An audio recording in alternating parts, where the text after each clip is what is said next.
Hello, everybody, and welcome back to the Garden of Sports Fantasy Basketball Podcast. I'm your host, Jake Gardner, alongside my co-host, Zach Sills. Hello. And, Zach Sills is filling in today. Zach Gardner is losing his voice, dying, basically, so hopefully he's back next week, but he'll be manning the soundboard. Settle down just a little bit. So today we're going to start a new segment, our weekly 5x5, where we go through our top 5 pickups each, give that to you right off the bat, and then we'll go over key fantasy injuries, surprises of the week, and deep league moves after week 1. So it's been a great week 1. Let's jump in. Can I get a Oh, no. All right, weekly 5x5. My first guy off the board, Benedict Mathurin. That's pretty cool, I guess. Unbelievable start, and he's very low owned, 38% rostered. He's looking like the poor man's Paolo from Orlando, and you can get him right now. I would grab him during the podcast. Just go grab him. Through 3 games, averaging 29 minutes, 24 points, 6.3 rebounds, 2 assists, 0.7 steals. And they're giving them the minutes right off the bat. People were worried about him getting low minutes to start the season, and it's already proven wrong, so he looks like he's just going to be a breakout all year. Zach, who you got? Okay. My pick is Nick Claxton. I think he's a must-grab if he's available. This is a guy I had last year, and he was getting only like 18 minutes, and was kind of wondering then what he could do with more minutes, and yeah, we're kind of seeing that now. He's getting just about 30 minutes a game, averaging 16 points, 10 boards, a steal, 3 blocks, 38 fantasy points, and only rostered on 47%. So if he's available, go grab him. Yeah, dude, this guy looks like the real deal. I wish I believed more in the draft. I did not. And I'm paying the price. But my next guy, Kevin Huerter, is now on Sacramento, and he's getting heavy minutes and doing well, which is exactly what he did when he was on Atlanta. Whenever they would give him near 30 minutes, he would put up these kind of stats. So this is a no-brainer move. He's averaging 30.5 minutes, 20.5 points, 3 rebounds, 3.5 assists, 0.5 steals, 29.9 fantasy point average, and he's only 48.9% rostered. So if you need some guard depth, I know shooting guard can be really hard to fill. I think this is a great move. And he's going to have no one's really going to challenge him for that time. So should be good all year. Yeah. Agreed. You got okay. My next pickup is Jalen Smith for the Pacers, if he's available.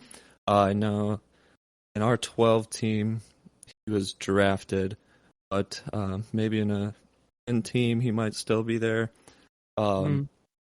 He's looking really good in that starting power forward position, getting 19 minutes.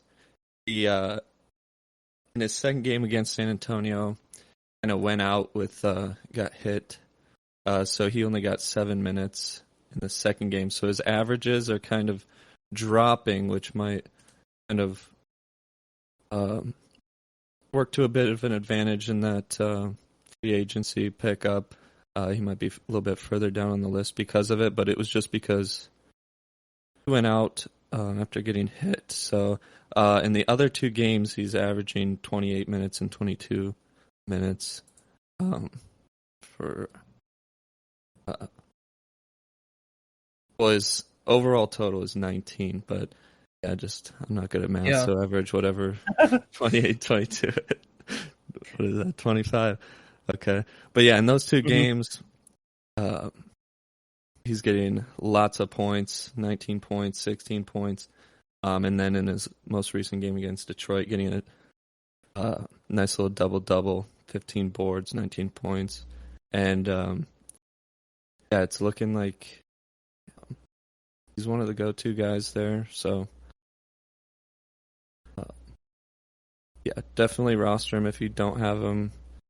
It's looking like 48.9% rostered, so it's surprisingly low. So if you can get him, Yeah. Yeah, I now's really like probably that the move. chance.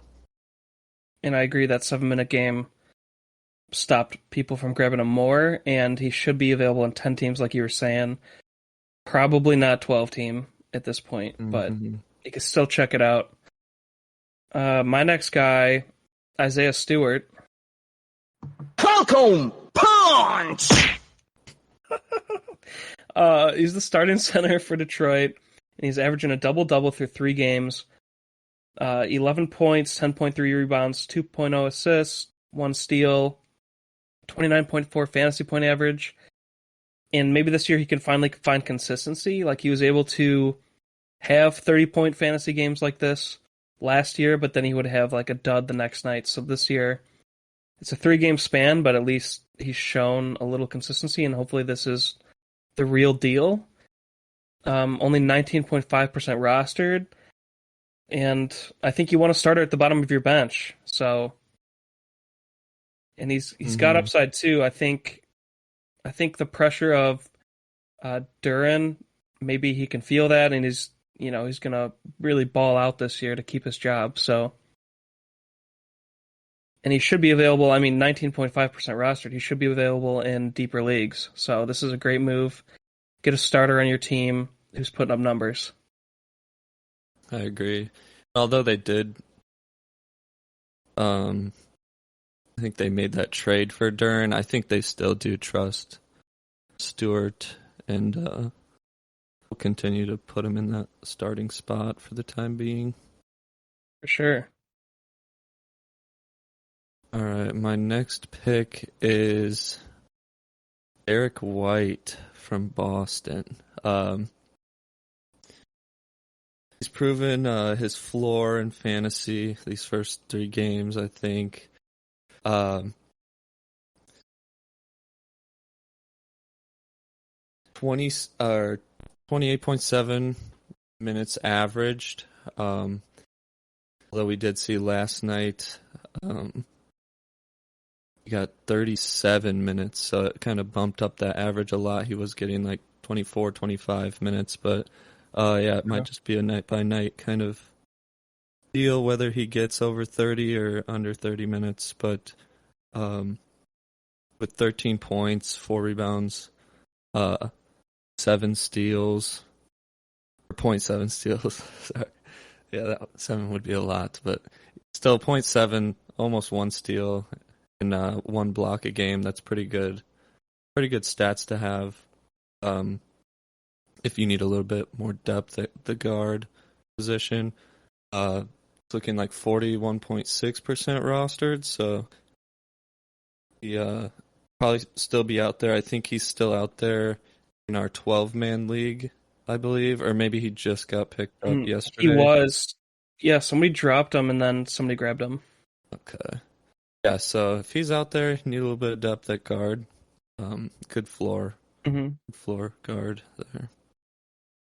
Yeah, I think he's a great pickup. And he's been dropped not only in our league but across the board in ESPN, 4.6%. So this is your chance to grab him, and especially if you need guard depth, if you're lacking that, guard is usually harder to fill after the draft. So as you can kind of see with our list, we have a lot of big men here. So another guard though, Jordan Clarkson. I just wanted to go over him. He's a little heavier rostered than most of the guys on this list, but 55.8% I think is still notable that you could maybe get him in your league. 31.3 fantasy point average, 19.5 points, 5 rebounds, 5.5 assists, 0.5 blocks. And the team just doesn't really have any depth. He's the veteran starter, or even he comes off the bench, but he still gets 30 minutes coming off the bench. So pretty proven floor level player for fantasy at this point. And I think he's another great depth move, kind of similar to Derek White for your team. So nothing crazy, not like huge upside, but still worthy of one of your bench spots. What do you think, Zach? Yeah, I love Clarkson, and I might touch on it a little bit later in our surprises of the week, but yeah, I think he's a big part of the reason why the Jazz are winning right now. I think he's a great guard, and True. yeah, if you can get him, definitely. I think he's a very, very solid player. For sure. All right. My next pickup I have here is Brooke Lopez. So Lopez missed most of last year with a back injury, but Big Sexy is back. Nice, okay. Yeah, his first 2 games this year, 30 minutes, averaging 13 points, 4.5 boards, averaging 1 steal and 3.5 blocks. Wow. Very impressive. Yeah. He probably can't keep the blocks up, but Yeah, I agree. 'Cause that is But pretty high. he still gets blocks though, for sure. He should be above 1 on the year. Yeah, and it's only through 2 games, but he does look really good. Is a big, reliable, big man starter. Definitely go try to grab him if you can. I see here it's 22% rostered only, so Oh, nice. yeah, 22% rostered, averaging 33 fantasy points in 30 minutes. I mean, it's only been 2 games, but still, that's almost a must roster in my opinion. Ooh, yeah. And they were really missing him last year. Yeah. He was a big part of their championship run 2 years ago, and yeah, without him last year, they were struggling. I don't think they even locked the 1 seed, correct? And then Middleton went down 2 in the playoffs, and he's like their defensive anchor for sure. They have Giannis, but him and Brooke as the Twin Towers is pretty amazing. Mm-hmm. And Brooke, he nails threes, man. He can really shoot outside the perimeter as well.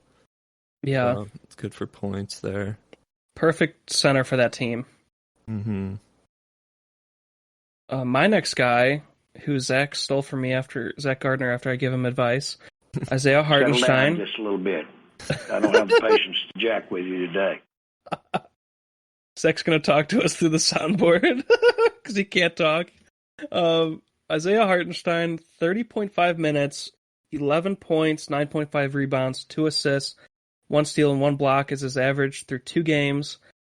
He's looking a lot better than Mitchell Robinson at the center position. Robinson just looks horrible as ever. So, and Tibbs, when you produce for Tibbs, he's going to give you heavy minutes, and that would make this guy a great grab. I think he could definitely be stealing the job from Mitchell Robinson if Robinson can't show or flash any kind of production moving forward. And Hartenstein is only 10.4% rostered, so this is kind of my big upside move. Because it's only through 2 games, he is only 10% rostered. Once the stats keep going through a 5-game period or more, people are going to take notice. And I think this is a great upside grab. It's pretty cool, I guess. Agree. Zach, who you got? Let's see who I got. Okay, so I kind of got kind of a 2-for-1 here. Going back to the Jazz with Kelly Olynyk / Walker Kessler. It's not quite a sure thing on if Kelly Olynyk has the starting job. I think he does for now, but as the season progresses, depending on how the Jazz keep doing, if they keep this up, it could be Kelly Olynyk a lot more than Walker Kessler, but if they start losing a little bit, they might give Kessler a little bit more run.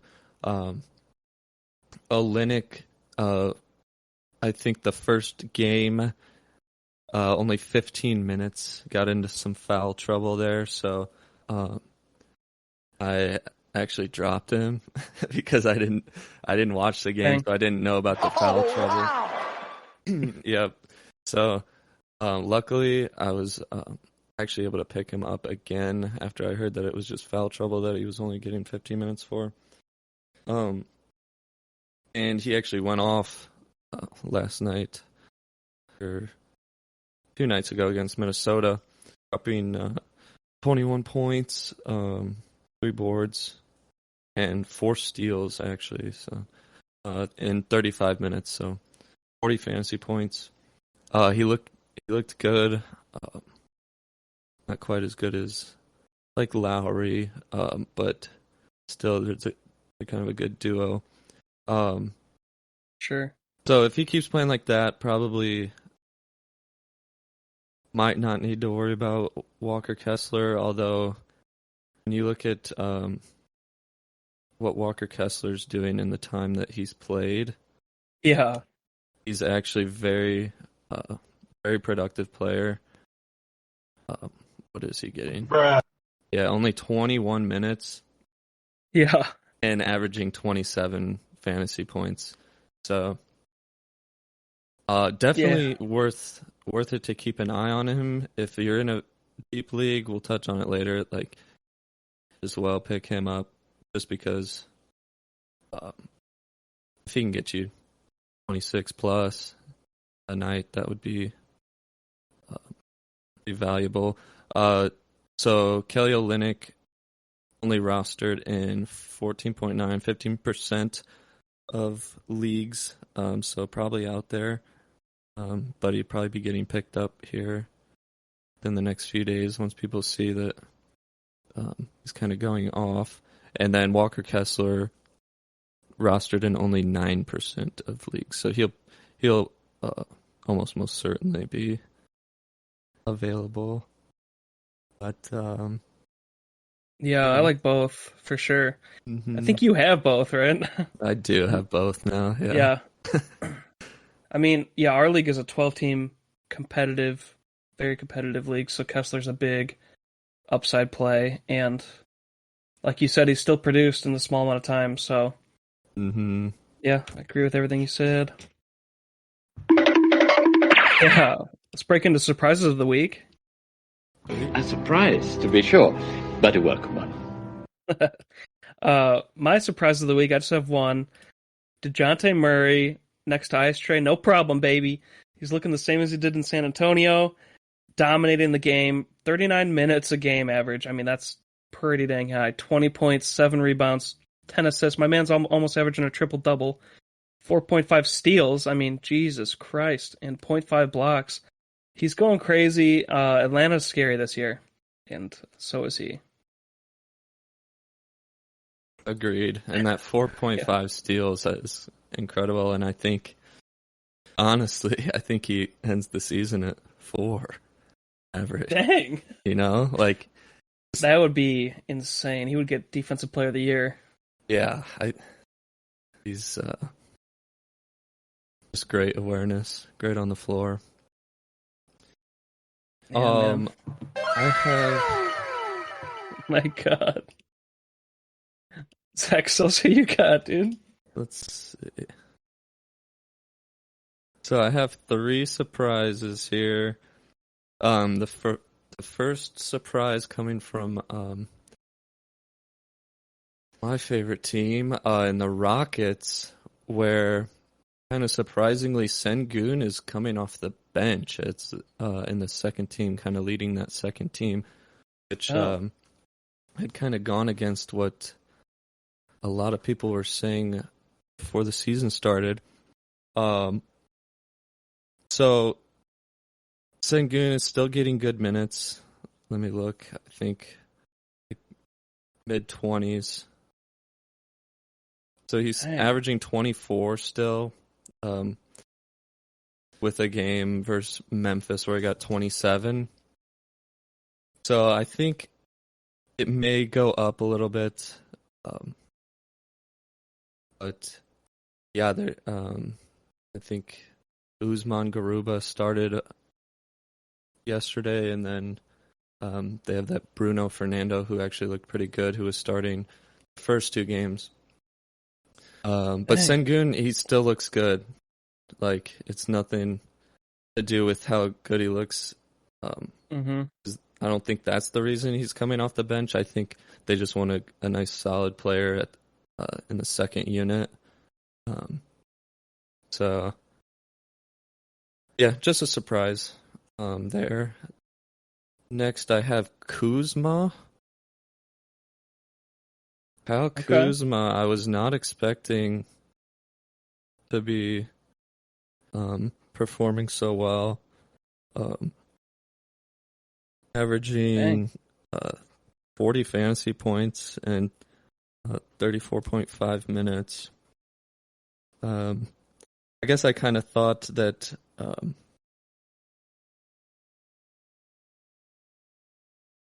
who is the other? Who's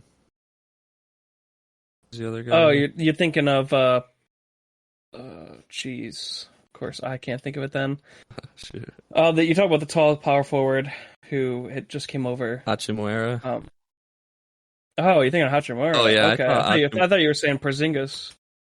Okay. Oh, yeah. Well, yeah. I guess the both of them I thought would cut into a little bit of Kuzma's production, but it really hasn't affected it at all, and he's just he's playing really well, so I just didn't quite expect that since he went so late in the draft as well. Not crazy late, but not super early either. And then just for my final surprise is just the Utah Jazz in general.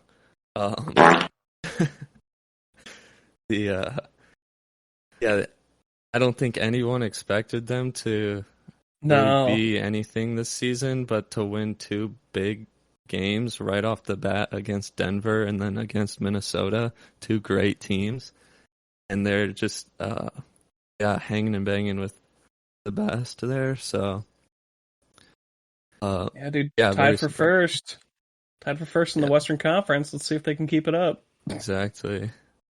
And they're fun to watch too, so we will see. We'll see how that. It's pretty cool, I guess. Yeah, I mean, they could, with a play-in tournament now, I mean, they could definitely fit into the top 10, I think. Mm-hmm. I mean, okay, actually, there's some pretty dang good teams. And just the fantasy production. I take it back. They're not going to make it.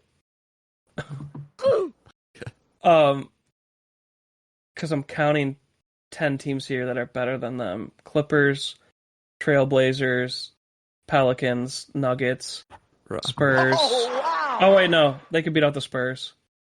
So they could make it. They could be the 10 seed. Okay. Yeah, they could do it.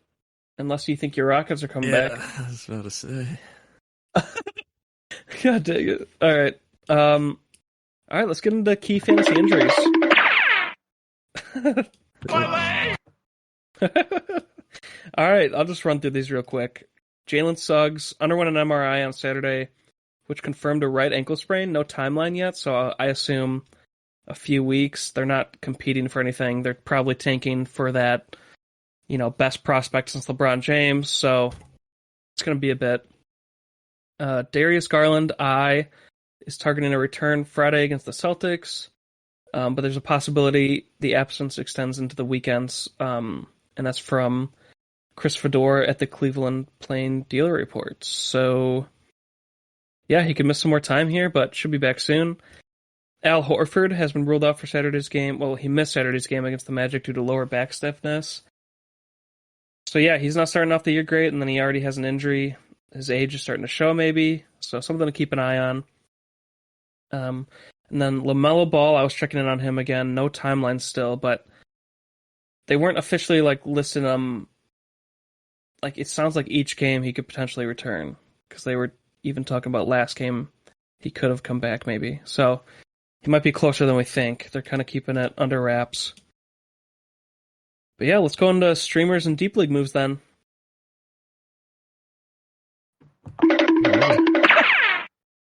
Nice.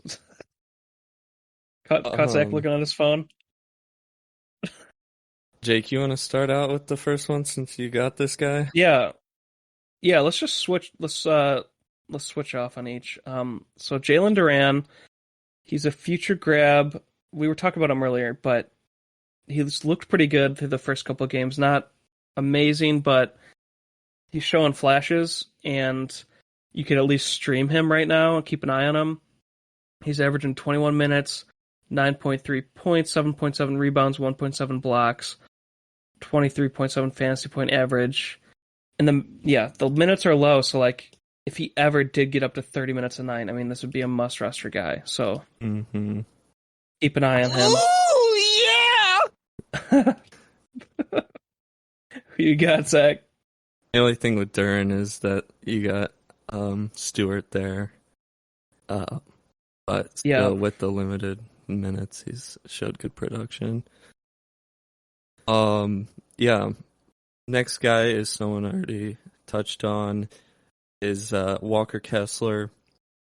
He's available, especially if you got a deeper league, or even in a 12-team or 10-team, he'll probably still be there as well. But yeah, 21 minutes, averaging 27 fantasy points, averaging. So yeah, just a good solid pickup. We don't know if it's going to be consistent or not, but from the looks of it, it potentially could be. So someone to keep an eye on, or maybe snag. So For sure. I'll take one of my guys next year, Santi Aldama. Starting power forward for the Grizzlies in a fast-paced offense. I'm still skeptical of him.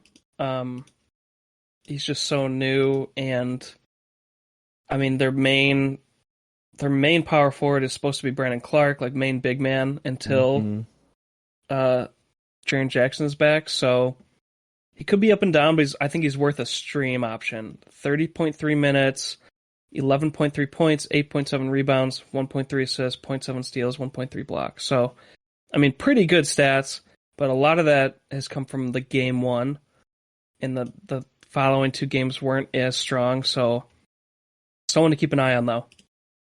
Definitely. And yeah, that's another thing that surprised me, is that they went to Aldama for the start instead of Brandon Clark, which is kind of goes against what people had thought prior to the season starting, but he seems to be productive and good for the offense. So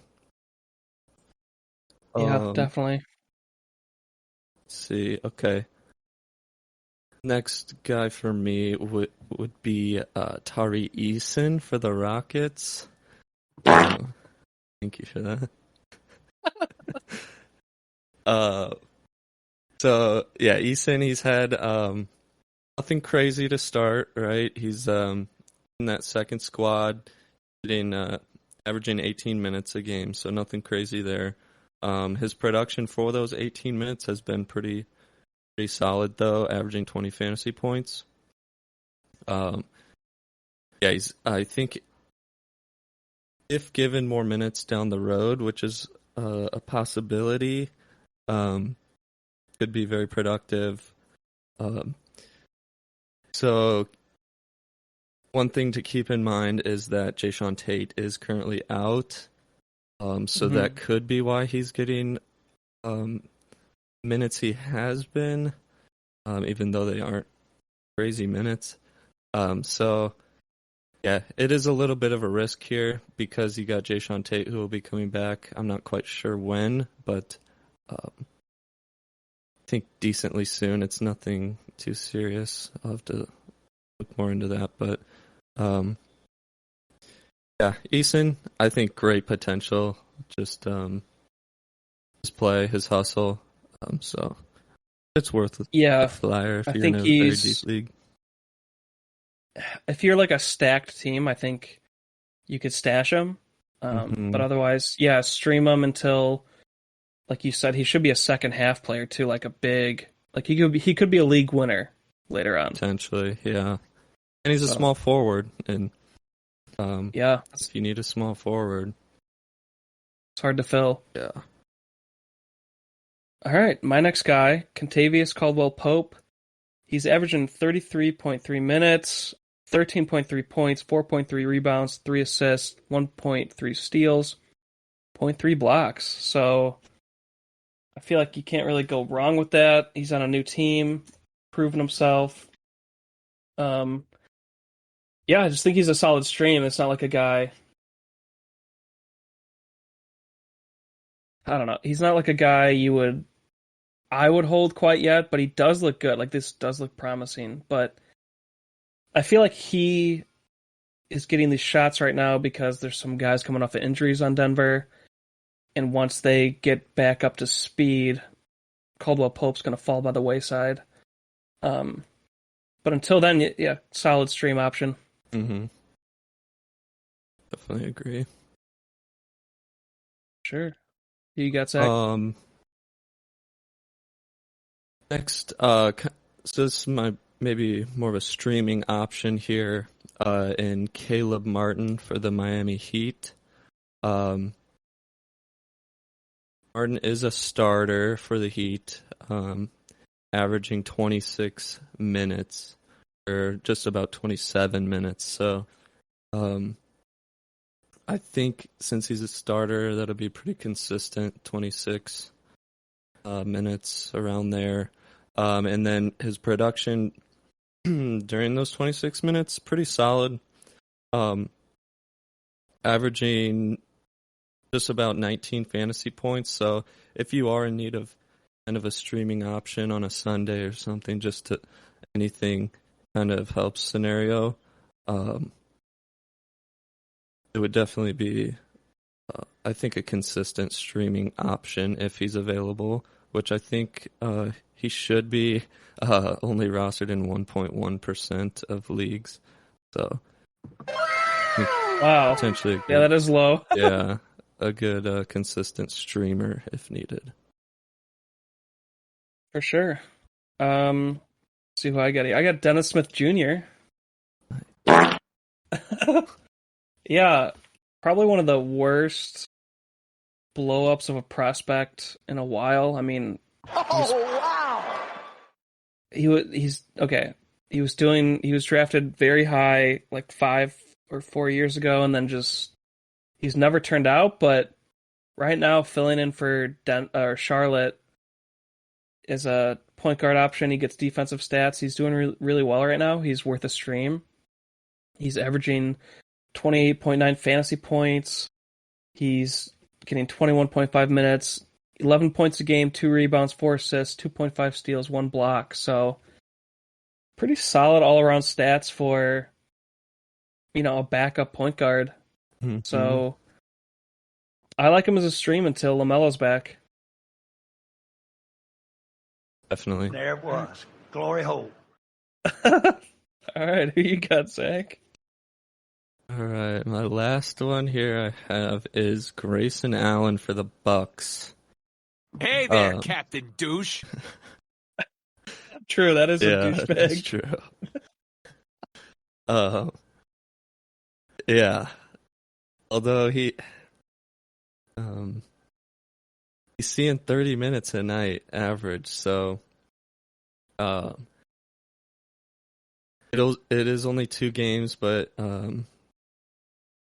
he's starting 30 minutes a night, and then in those 30 minutes getting 20.8 fantasy points averaging. So it's kind of like a Caleb Martin, where you're not gonna get 35, 40 fantasy points out of this guy.